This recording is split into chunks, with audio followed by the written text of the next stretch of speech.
Short rows are so named because you don't work all the way across the row. Instead, you work partway, then you turn and work back the other way. When you do this in the middle of a row, like for a sock heel, you're inserting rows into the middle of the sole, but not at the edges. The edge stitches form a kind of anchor. When we finish the short rows, our next row forces the top of the short rows in line with the edge stitches. Those rows we inserted have nowhere to go but out, and that's why we get curvature. We're inserting a trapezoid or a wedge in between two regular rows of knitting.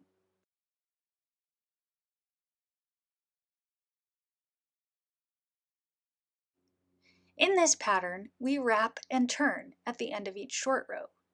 This technique keeps the stitches snug to one another and prevents a hole from forming where we turn. When we're done with the short rows, we'll resolve the wrapped stitches by knitting the wrap and the wrapped stitch together as if they were one stitch. Let's do it.